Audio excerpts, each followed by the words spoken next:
আসসালামু আলাইকুম। আজকে আমি আপনাদের সাথে একটি দুর্দান্ত মুভি এক্সপ্লেন করতে চলেছি। বর্তমানে বাঙালিদের মুখে শুধু একটাই নাম, খাদান। দেবের এই মুভিটি রিলিজ পেয়েছে কয়েকদিন আগেই। দেবের যতগুলো অ্যাকশন মুভি ছিল তার মধ্যে এই মুভিটি সবথেকে এগিয়ে থাকবে তা আশা করা যায়। আজকে আমরা দেবের এই খাদান মুভিটি এক্সপ্লেন করব। মুভির সম্পূর্ণ বিষয়বস্তু সম্পর্কে জানতে ও বুঝতে ভিডিওটি সম্পূর্ণ দেখুন। এই মুভিটা একটি স্পেশাল হওয়ার প্রধান কারণ হচ্ছে মুভিতে যে ডায়লগগুলো রয়েছে তা সাউথ মুভি থেকে কোনো অংশেই কম নয়। ভিডিওতে লাইক দিতে অবশ্যই ভুলবেন না, আর আমার চ্যানেলটি সাবস্ক্রাইব করে সাথেই থাকুন। চলুন তবে এক্সপ্লেন শুরু করা যাক। মুভির শুরুতেই দুজন বন্ধুকে দেখানো হয়, আর এখানে দুজন বন্ধুর মধ্যে একজন হচ্ছে শ্যাম, একজন হচ্ছে মোহন। আর মুভির মূল নায়ক হচ্ছে শ্যাম। আসলে বাইকে করে তারা দুই বন্ধু ট্রেনের পিছু ধাওয়া করছিল। এক পর্যায়ে দেখা যায় শ্যাম একটি হাতুড়ি বের করে ট্রেনের কন্টেনার গুলোতে বাড়ি মেরে মেরে সেগুলো খুলে দেয়। আসলে এগুলোর মধ্যে ছিল সব কয়লা। শ্যাম এবং তার বন্ধু মোহন ট্রেনের সব কয়লাগুলো একটি ট্রাকে করে নিয়ে এক জায়গায় চলে যায়। এখানে আমরা একজন ব্যবসায়ীকে দেখতে পাই যে মূলত ওই কয়লাগুলো কিনবে। কয়লাগুলোর পরিবর্তে ওই ব্যবসায়ী খুব সামান্য টাকা দেয়। তখন মোহন বলে, এতগুলো কয়লার বিনিময়ে সামান্য এই কিছু টাকা? আর তখন সেই ব্যবসায়ী তাকে উত্তর দেয়, যা দিয়েছি তাই নিয়েই সন্তুষ্ট থাক। আরো বলে যে তোর নিজের যে যোগ্যতা তাতে তুই কি লাখ টাকা আশা করছিস? আর তখন এই কথা শুনে শ্যামের খুব মেজাজ খারাপ হয়ে যায়। তখন শ্যাম একটা ধমক দিয়ে তাকে বলে, এই ন্যায্য দাম দেন, নয়তো তোর খবর আছে। এই কথা বলার কারণে ওই ব্যবসায়ীর সাথে থাকা কিছু গুন্ডাপান্ডা শ্যামের গলায় ছুরি ধরে, আর বাকি গুন্ডাপান্ডাগুলো খুব হাসাহাসি করতে থাকে। এসব কর্মকাণ্ড দেখে শ্যামের মাথা খুবই গরম হয়ে যায়। সে ওই লোকটির হাত ছুরি দিয়ে কেটে দেয়। পরের সিনে দেখা যায় থানায় ফোন করে কেউ পুলিশকে ইনফরমেশন দিচ্ছে যে শ্যাম এবং মোহন কয়লার খনি থেকে কয়লা চুরি করে পালিয়ে যাচ্ছে। ইনফরমেশন পাওয়ার সাথে সাথে পুলিশ শ্যাম এবং মোহনের পিছু নেয়। দেখা যায় যে পুলিশ গাড়ি নিয়ে তাদের মোটরসাইকেলের পিছনে ধাওয়া করছিল, আর তারা আত্মরক্ষার জন্য একটি জঙ্গলের দিকে যেতে থাকে। আর তখন কিছু ছাগল তাদের বাইকের সামনে চলে আসে, আর এমন পর্যায়ে গাড়ি নিয়ে পুলিশ কোনোভাবেই যেতে পারছিল না সামনের দিকে। তখন তারা ওখানেই আটকে যায়। আসলে এখানে ছবির নায়িকাই ওই ছাগলগুলোকে ছেড়ে দিয়েছিল। এরপর দেখা যায় ওই নায়িকা এবং শ্যাম এক জায়গায় দাঁড়িয়ে কথা বলছিল, আর তাদের চালচলন কথাবার্তায় মনে হচ্ছিল যে তাদের মধ্যে একটা সম্পর্ক রয়েছে। দৃশ্য পরিবর্তন হলে দেখা যায় শ্যাম এবং মোহন কিছু লোক দিয়ে মাটি খুঁড়ে কয়লা সরাবে। ঠিক তখনই এমন সময় ওই জমির যে সর্দার সে ওখানে চলে এসে তীর নিক্ষেপ করে। যখন শ্যাম এবং মোহন জানতে পারে তাদের শ্রমিকদের আটকে দিয়েছে ওই এলাকার সর্দার, তখন তারা বন্দুক নিয়ে ওই এলাকায় পৌঁছায়। এরপর দেখা যায় ওখানে এসে সর্দারকে হুমকি দিতে থাকে শ্যাম এবং মোহন। কিন্তু ওই সর্দার তাদেরকে বলে যে আমাকে হুমকি দিয়ে কোনো লাভ নেই, তোমরা একটা গুলি চালালে এই গ্রামের 100 জন লোক তোমাদের মারবে। শ্যাম এবং ওই সর্দারের মধ্যে প্রচুর কথা কাটাকাটি হতে থাকে। এক পর্যায়ে ওই সর্দার তাকে বলে, তুই যদি এক বাপের বেটা হোস তাহলে অস্ত্র ফেলে দিয়ে আমার সাথে কথা বল। এরপর দেখা যায় শ্যাম খুব রেগে গিয়ে সেই অস্ত্র ফেলে দেয় এবং গিয়ে ডিরেক্ট ওই সর্দারের গলা চেপে ধরে। তখন দেখা যায় সর্দার বলতে থাকে, আমাদের জমিতে তো আমাদের হক রয়েছে, আমাদের হক যদি কেউ মেরে দেয় তাহলে আমরা কি খেয়ে বাঁচব? শ্যাম তাদের সমস্যাটা বুঝতে পারে আর তাদেরকে কথা দেয়, আমি তোমাদেরকে কথা দিচ্ছি যে আমি থাকতে তোমাদের কেউ কোনো ক্ষতি করতে পারবে না এবং তোমাদের সব হক আমি আদায় করব। এরপর দেখা যায় শ্যামের সাথে ওই গ্রামবাসীর খুব ভালো একটা সম্পর্ক হয়ে যায়। এরপর দেখা যায় শ্যাম এবং মোহনের নাম পুরো গ্রামে ছড়িয়ে পড়ে, এমনকি তারা রাজনীতিতেও জড়িয়ে পড়ে। একদিন এক এমএলএ তাদের সাথে দেখা করতে আসে। এসে শ্যাম এবং মোহনকে বলে, তোমাদের অনেক হিম্মত রয়েছে, তোমরা আমার সাথে বন্ধুত্ব করবে? মধ্যেই দেখা যায় ওখানকার গ্রামে কিছু বোম ব্লাস্ট হতে থাকে। আর তখন ওই লোকটি মানে এমএলএটি বলতে থাকে শ্যাম আর মোহনকে যে আমাদের এখনই এই মুহূর্তে এখান থেকে পালাতে। এমএলএ যখন ওখান থেকে পালিয়ে যেতে চায় তখন শ্যাম তাকে বলে, বন্ধু বলেছেন, তাহলে পালিয়ে কেন যাবেন? কিছুটা যান দেব, কিছুটা যান নেব। আর এই ডায়লগটা খুবই দুর্দান্ত ছিল। পরে দেখা যায় শ্যাম একটি কুড়াল নিয়ে বাইরে আসে, আর সেই লেভেলের একটি মারামারি হয়। মারামারি শেষ হবার পরে আমরা জানতে পারি মুভির শুরুতে যে ডিলারের সাথে শ্যামের ঝামেলা হয়েছিল সেই ডিলারটি আসলে এই এমএলএর লোক, আর তাই এমএলএ এসেছে শ্যাম এবং মোহনের সাথে বন্ধুত্ব করতে। পর দৃশ্য পরিবর্তন হলে আমরা দেখতে পাই শ্যাম এবং মোহন দুজনেই বিয়ে করছে তাদের পছন্দের নারীকে। দিন দিন তাদের দুজনের পপুলারিটি বাড়তে থাকে এবং কি তাদের শত্রুও বেড়ে যেতে থাকে। এরপরে দেখা যায় হসপিটালে শ্যামের স্ত্রীর একটি বাচ্চা হয়েছে, বাচ্চাটি ছিল ছেলে। এর মধ্যে দেখা যায় মোহন এসে শ্যামের কানে কানে কিছু বলছিল, মানে এখানে বোঝাই যাচ্ছিল যে কোনো ঝামেলা হয়েছে। এরপর দেখা যায় শ্যাম কোনো একটা জায়গায় যাওয়ার জন্য রওনা দেয়, কিন্তু মোহন তাকে বলে যে আমি যাচ্ছি, কিন্তু মোহনকে আটকে দিয়ে শ্যাম বলে যে না আমিই যাব। তারপর দেখা যায় ওই যে সর্দার সেও তাকে আটকায়, কিন্তু ওখানে শ্যাম তাকে উত্তর দেয় যে আমি বাঘ মারতে যাচ্ছি না, আমি বিড়াল মারতে যাচ্ছি। এরপর দেখা যায় শ্যামের সাথে গুন্ডাগুলোর অনেক মারামারি হয়। আসলে এই গুন্ডাগুলো হচ্ছে ওই দিন ওই গ্রামে যে ব্লাস্ট করেছিল এমএলএ কে মারার জন্য, এরাই হচ্ছে সেই গুন্ডাগুলো। মারামারির এক পর্যায়ে শ্যাম তাদের বলতে থাকে, তোরা কি ভেবেছিস পরিবার নিয়ে ব্যস্ত আছি তার মানে অ্যাকশন ভুলে গিয়েছি? মারামারির এক পর্যায়ে সেখানে পুলিশ চলে আসে আর একটা পর্যায়ে সে ভুলবশত একজন পুলিশের পেটে ছুরি ঢুকিয়ে দেয় আর এর কারণে তাকে অ্যারেস্ট করে পুলিশ, তাকে রিমান্ডে নিয়ে বেধড়ক মারা হয়। এরপরে দেখা যায় তার স্ত্রী জেলে তার সাথে দেখা করতে আসে আর খুব ভেঙে পড়ে, কান্নাকাটি করতে থাকে, সেখান থেকে চলে যায়। এর পরের দিন দেখা যায় শ্যাম নিজেই গলায় দড়ি দিয়ে আত্মহত্যা করে জেলের ভিতরেই। সমস্ত কিছু একাই কন্ট্রোল করতে থাকে মোহন। এতক্ষণ আমরা পুরো মুভির ফ্ল্যাশব্যাক দেখতেছিলাম। বর্তমানে এসে আমরা দেখতে পাই শ্যামের ছেলে অনেক বড় হয়ে গিয়েছে, তার ছেলে হুবহু তার মতোই দেখতে হয়েছে। শ্যামের ছেলের নাম রাখা হয়েছিল মধু। এখানে দেখা যায় মধু একটি মেয়ের প্রেমে পড়ে যায়, মেয়েটির নাম হচ্ছে লতিকা। তারা দুজনকে খুবই ভালোবাসে। এরপর দেখা যায় মধু যখন বাড়িতে ফিরে তার মা বলতে থাকে, কতবার বলেছি মোহনের সাথে দেখা কর, ওর সাথে রাজনীতিতে যুক্ত হ, আমার কোনো কথাই তুই শুনিস না। এখন তুই যদি সিন্ডিকেটে চলে যাস সবাই তোকেই সমর্থন করবে, কারণ তুই বাঘের বাচ্চা। কিন্তু মধু মোটেই শ্যামের মতো হতে চায় না। পরে দেখা যায় মধু তার মাকে বলে যেসব কাজ যারা করে তারা হচ্ছে মূলত চোর, আর আমার বাবা কেমন ছিল তা তো আমি জানি না, কিন্তু এই কাজগুলো যারা করে তারা মোটেও ভালো মানুষ না। এরপর মধুকে তার মা একটা থাপ্পড় মারে আর মধু রাগ করে ওখান থেকে চলে যায়। এরপর অনেক রাত হয়ে যায়, মধু বাড়িতে ফিরে আর ফিরে দেখে যে তার মা দরজা ভিতর থেকে বন্ধ করে রেখেছে। সে তার মাকে অনেক অনুরোধ করে দরজা খোলার জন্য, কিন্তু তার মা কোনোভাবেই দরজা খুলে না। এরপর সে ওখান থেকে লতিকার বাসায় চলে যায়। এরপর দেখা যায় লতিকাকে মধু বলতে থাকে, আমি তোমার বাবার সাথে দেখা করতে চাই। আর লতিকা তাকে বলে, তুমি যদি আমার বাবার সাথেই দেখা করতে চাও তাহলে দরজা দিয়ে এসো, জানালায় কেন। এরপর দেখা যায় লতিকার বাবাকে বিভিন্ন বাহানা দিয়ে রাতটা সেখানেই সে কাটিয়ে দেয়। এরপর দেখা যায় সকালে যখন লতিকা মধুর জন্য এক কাপ চা বানিয়ে নিয়ে আসে তখন সেটা নিয়ে তার বাবা খেয়ে ফেলে আর সে খুবই বিরক্ত হয়। পরের সিনে আমরা একটি ছেলেকে দেখতে পাই যে হচ্ছে মোহনের ছেলে, আর সে হচ্ছে অভিনয় করতে চায় একটি অ্যাকশন মুভিতে। পাশে একটি মেয়ে বসে থাকে, মেয়েটিকে দেখে সে ক্রাশ খায় আর তার শরীরে একটা মাখন মাখন ভাব চলে আসে। তখন ডিরেক্টর তাকে বলে যে তোমার দ্বারা অ্যাকশন ফিল্ম হবে না। ডিরেক্টর তাকে বলে তুমি অনেক কিউট, তোমাকে দিয়ে রোমান্টিক ফিল্ম হবে, কোনোভাবেই অ্যাকশন ফিল্ম হবে না। মাখন তাকে জবাব দেয় আমি অ্যাকশন ফিল্মই করব। দেখা যায় মাখন ওখানে থাকা একজন লোককে হঠাৎই গিয়ে হুমকি দিতে থাকে আর বলতে থাকে আমি তোমাকে মেরে ফেলবো, খুবই অ্যাকশন নিয়ে। তখন দেখা যায় ওই লোকটি ভয়ে ওখানেই প্যান্ট নষ্ট করে ফেলে। পরে গিয়ে মাখন ডিরেক্টরকে আবার জিজ্ঞাসা করে, এখন বলুন তো আমাকে দিয়ে অ্যাকশন ফিল্ম কি হবে না? তখন ডিরেক্টর বলে হ্যাঁ হ্যাঁ হবে হবে। এরপর মাখন বলে আমি হব সিনেমার হিরো আর এই মেয়ে হবে সিনেমার হিরোইন। এরপর দেখা যায় একজন মুরব্বী লোক বোম ব্লাস্টে মারা যায়। তাকে মধু খুবই পছন্দ করতো আর মধু খুব কান্না করতে করতে লোকটির কাছে যেতে চায়, তার লাশ ওখান থেকে নিয়ে যেতে চায়। কিন্তু ওই যে সর্দার মামা ছিল মধুর, সে মধুকে বাধা দেয়। সে বলে খাদানে যদি কেউ ওইভাবে মারা যায় তার লাশ নেওয়া হয় না।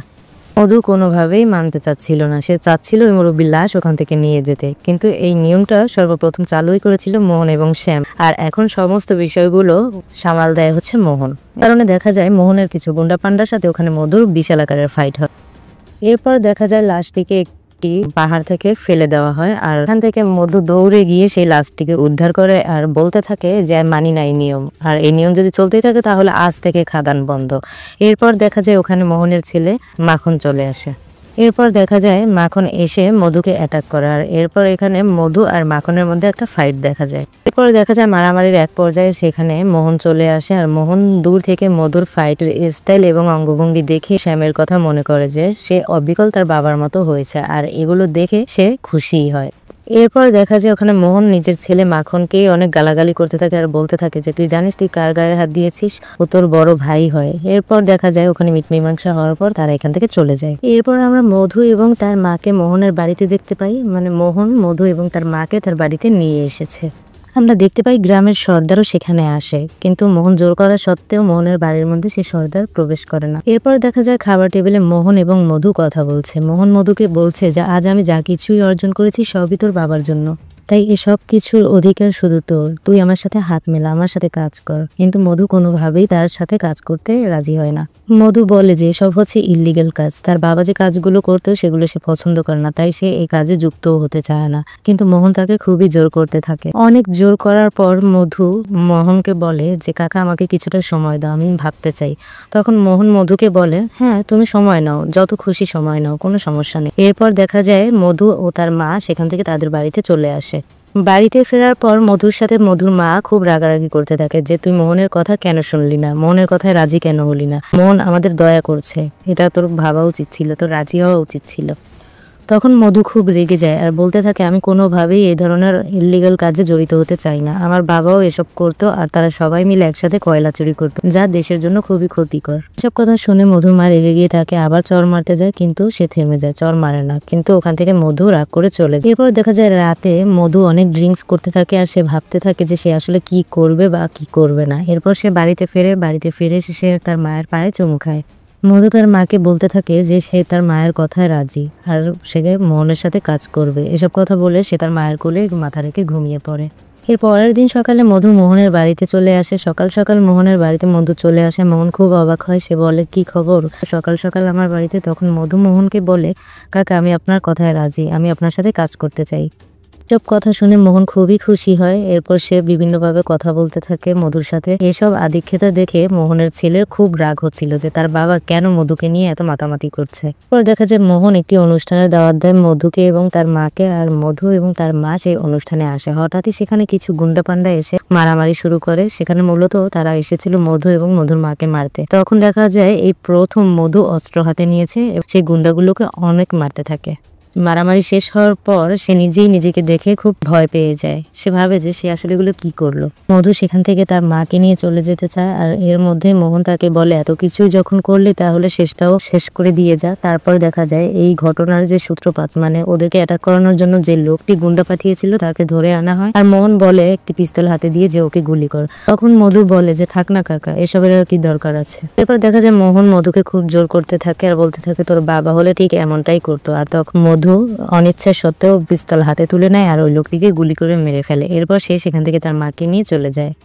এর পরের সিনে দেখা যায় মধু ওখান থেকে ওই অবস্থাতেই লতিকার বাড়িতে চলে যায়। সে সব কথা লতিকাকে খুলে বলে। তখন লতিকাকে সে হঠাৎই বলে যে তুই কি আমাকে বিয়ে করবি? তখন লতিকা বলে হ্যাঁ অবশ্যই। এরপর দেখা যায় খুব ধুমধাম করে বিয়ে হয়। যেহেতু এখন মোহন আর মধু একসাথেই কাজ করছে, টাকা পয়সার তো কোনো সংকট ছিল না, খুব বড়সড় আয়োজন করেই তাদের বিয়েটা হয়। বিয়ের পর তাদের দিন খুবই ভালো কাটছিল। হঠাৎ একদিন তাদের ফ্যাক্টরি দখল করে নেয় বিল্লু মাস্টার। আর এসব কথা শুনে তো মানে মধু পুরাই রেগে যায়। এরপর দেখা যায় মোহন তার ছেলেকে দায়ী করতে থাকে এসব ঘটনার জন্য, যে তুই যদি ওর সাথে ঝামেলা না করতি তাহলে আজ আমাদের এই দিন দেখতে হতো না। মোহনের ছেলে মাখন বলতে থাকে বাবা কেন বুঝতে পারছো না, ও নিজেই আগে আমার সাথে ঝামেলা করেছিল। এরপর দেখা যায় মধু বলে যে কাকা মাখন একা এসবের জন্য দায়ী নয়, আমরাও দায়ী। এরপর দেখা যায় মাখনের পক্ষ নিয়ে কথা বলায় মোহন আরো রেগে যায়। সে বলতে থাকে তোরা দুজনে মিলে যেহেতু এই সমস্যার সৃষ্টি করেছিস তাহলে এই সমস্যার সমাধানের দায়িত্ব তোদের দুজনের, এর মধ্যে আমি ঢুকবো না।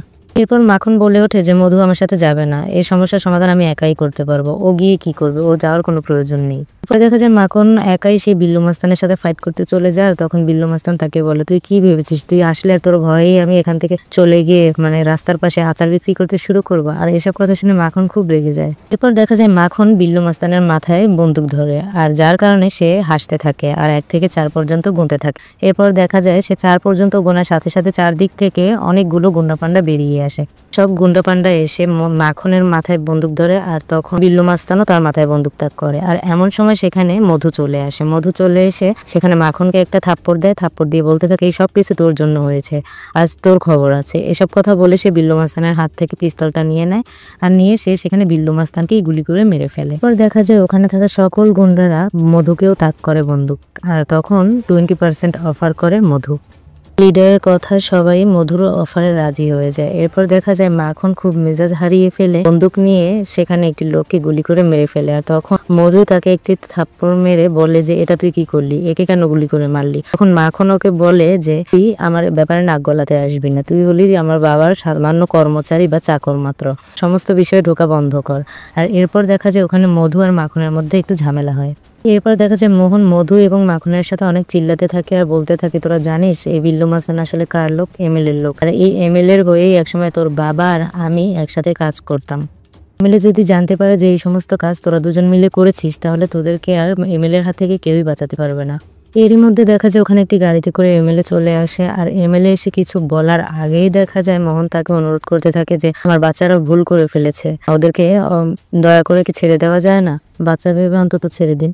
এমএলএ মোহনকে বলতে থাকে আমি তোমাকে এই কথা বলতে আসিনি, আমি এসেছি তোমাকে অন্য একটি খবর দিতে। আমরা এ পর্যন্ত এই ব্যবসা করে যত টাকা কামিয়েছি আর এই টাকাগুলো যেখানে লুকিয়ে রেখেছি ওই সমস্ত টাকা সরিয়ে ফেলতে হবে, কারণ আমার কাছে খবর আছে যে কাল আমাদের উপর রেড করা হবে। এরপর যদি কোনোভাবে এটা জানাজানি হয় যে এই চোরাচালানির ব্যবসার সাথে আমরা জড়িত তাহলে কিন্তু আমাদের সবকিছু ফাঁস হয়ে যাবে।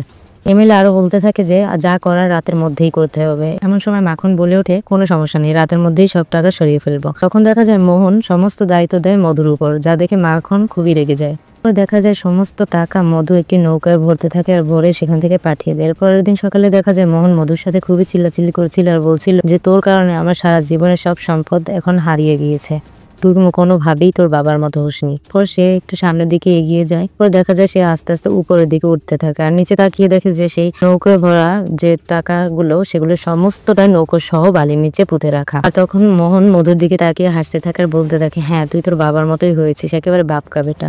এরপর থেকে দেখা যায় মধু মোহনকে সব বিষয়েই অনেক জ্ঞান দিত যে কিভাবে কি করলে তারা আরো উপরে উঠতে পারবে। এরপর কিছুদিন গেলে তারা অনেক সুনাম কামায়, অনেক সম্পদ কামায়। এরপর দেখা যায় বাইকে করে মধু একদিন কোথাও একটা যাচ্ছিল, এমন সময় পথের মধ্যে দুটো লোক তাকে থামিয়ে বলে যে একটা মেয়েকে কিছু গুন্ডারা উঠিয়ে নিয়ে গিয়েছে। তখন মধু তাদেরকে বলে যে তোমরা বাড়িতে চলে যাও, তোমাদের মেয়ে অবশ্যই ঠিক সময়ের মধ্যে বাড়িতে পৌঁছে যাবে। এরপর মধু মেয়েটিকে রেস্কিউ করে যাওয়ার সময় পথের মধ্যে তাকে পুলিশ ধরে তাকে বলতে থাকে যে এই মেয়েটাকে কি তুই উঠিয়েছিলি? তখন মধু বলে, না এই মেয়েটাকে আমি উঠাইনি, বরং আমি আরো রেস্কিউ করে নিয়ে এসেছি। তখন পুলিশ তাকেই দোষারোপ করতে থাকে। তখন মধু বলে যে তাহলে তোমরা মেয়েটিকে জিজ্ঞাসা করছো না কেন? তখন দেখা যায় মেয়েটি বাইক থেকে নেমে এসে মধুর দিকেই ইশারা করে। আসলে এখানে সমস্ত প্ল্যানটে মাখন করেছিল, সে চেয়েছিল এভাবে মধুকে ফাঁসিয়ে দিতে। এরপর দেখা যায় পুলিশ মধুকে অ্যারেস্ট করে সেলে ঢুকিয়ে দেয় আর পরদিন সেখান থেকে মোহন তাকে এসে ছাড়িয়ে নেয়।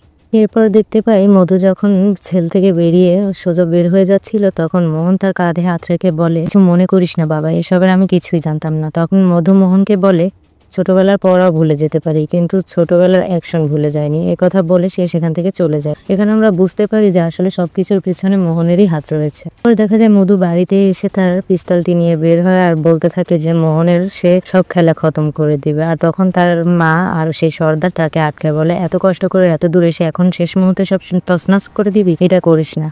কিন্তু মধুকে কোনোভাবেই আটকানো যাচ্ছিল না, সে বের হয়ে যাচ্ছিল। আর ঠিক তখনই তার মা গলায় একটি ছুরি ধরে বলে যে আজ যদি তুই ঘর থেকে বের হোস তাহলে এটাই হবে আমাদের সিঁড়ি দেখা। পরের সিনে দেখানো হয় মধু ড্রিঙ্কস করছে আর ভাবছিল যে সেদিন আসলে তার সাথে কি কি ঘটেছিল। ভাবতে ভাবতে সে যখন ড্রিঙ্কসের গ্লাসটি আবার হাতে নেবে তখন সেখানে মাখন এসে গ্লাসটি নিয়ে নেয়। মাখন কথা বলতে বলতে ওই মেয়েটির কাছে যায় আর গিয়ে বলতে থাকে, তোমার রূপ অনেক সুন্দর। আর সে বিভিন্নভাবে নানান অঙ্গ প্রত্যঙ্গকে ইঙ্গিত করতে থাকে যে এগুলো যেন কার মতো দেখতে। তখন সে মধুর মা যমুনার নাম নেয় আর এসব কথা শুনে মধু খুব রেগে যায় আর সে উঠে একটি মদের বোতল মাথায় ভেঙে ফেলে মাখনের, তাতে সে সেখানেই মারা যায়। পরের সিনে দেখা যায় মাখনের মরদেহ সামনে নিয়ে মোহন কান্নাকাটি করছে। এরপরে দেখা যায় মধু সে এমএলএর কাছে যায়। তখন এমএলএ মধুকে বলে যে মোহনের মাথায় তো কিছু একটা চলছে। আর এর মধ্যেই মোহন এমএলএ কে ফোন দেয়, ফোন দিয়ে সে মধুর সাথে কথা বলতে চায়। যখন মধু ফোনটি ধরে তখন সে বলে যে তুই আমাকে যে ফ্যাক্টরিটি উপহার দিয়েছিলি সেখানে চলে আয়, আমাদের পারিবারিক সম্মেলন হবে। এরপর দেখা যায় মোহন কিছু লোকদের মেরে ফেলে যারা হচ্ছে মূলত মধুরই পরিবারের কিছু লোক। এরপর দেখা যায় বাইকে করে মধু সেখানে চলে আসে। এরপর দেখা যায় ওখানে থাকা গুন্ডগুলোর সাথে মধুর খুব মারপিট হয়। দেখা যায় মোহন মধুকে একটি গল্প বলতে থাকে। সে বলে, তোমার বাবা আর আমি খুব ভালো বন্ধু ছিলাম, আমরা একসাথে বুদ্ধি করে অনেক দূর এগোতে চেয়েছিলাম, কিন্তু তোমার বাবার সব জায়গায় ভালো মানুষের সাজাটা আমার মোটেও ভালো লাগতো না। আর তখনই ওখানে মধুর মা আরেকটি গল্প বলে লাল রাজা আর নীল রাজা খুব ভালো বন্ধু ছিল, তারা একসাথে বিশ্ব জয় করেছিল। কিন্তু নীল রাজা খুব লোভে পড়ে যায়, তখন সে লাল রাজাকে খাবারের সাথে বিষ মিশিয়ে মেরে ফেলে। আর তখন দেখা যায় মধু বুঝে যায় যে আসলে ওই দিন তার বাবা ছেলের মধ্যে আত্মহত্যা করেনি, খাবারের সাথে বিষ মিশিয়ে মধুর বাবাকে মেরে ফেলেছিল মোহন নিজেই, আর তারপর তার লাশ ঝুলিয়ে রেখেছিল সেলের মধ্যে। পরে দেখা যায় মোহন বলতে থাকে যে তোমার বাবাকে তো অনেক আগেই মেরে ফেলেছি, এখন শুধু তুমি বাকি, তোমাকেও মেরে ফেলবো। এই কথা বলে সে বন্দুক তাক করে মধুর দিকে। আর সেই সময় দাদার মামা সে মোহনের বন্দুকের সামনে চলে আসে আর গুলি খেয়ে সে ওখানেই মারা যায়। মামাকে মেরে ফেলার পর মধু খুবই রেগে যায় আর রেগে গিয়ে ওখানকার সবাইকে সে গুলি করে মারতে থাকে। এক পর্যায়ে মধু আর মোহনের মধ্যে অনেক ফাইট হতে থাকে। দুজনেই সমান তালে দুজনকে মারছিল, মানে কেউ মার খাচ্ছে আর কেউ খাচ্ছে না এমন হচ্ছিল না, দুজনেই সমান তালে দুজনকে মারছিল। মারামারির এক পর্যায়ে মধু মোহনের দুই কান জোরে থাপ্পড় বসিয়ে দেয় আর যার কারণে সে ওখানে স্তব্ধ হয়ে দাঁড়িয়ে পড়ে। এরপর মধু আবার তার বাবার কথা ভাবতে ভাবতে আবার জোরে থাপ্পড় বসিয়ে দেয়, তারপর গলায় একটি রশি পেঁচিয়ে তাকে ঝুলিয়ে ওখানেই ফাঁস দিয়ে মেরে ফেলে। মোহনের মৃত্যুর সাথে সাথে এখানে মুভিটি শেষ হয়ে যায়। মুভিটি আপনাদের কাছে কেমন লেগেছে অবশ্যই কমেন্ট করে জানাবেন, চ্যানেলটিও সাবস্ক্রাইব করবেন, আপনারা বন্ধুদের সাথে শেয়ার করবেন অবশ্যই। ধন্যবাদ।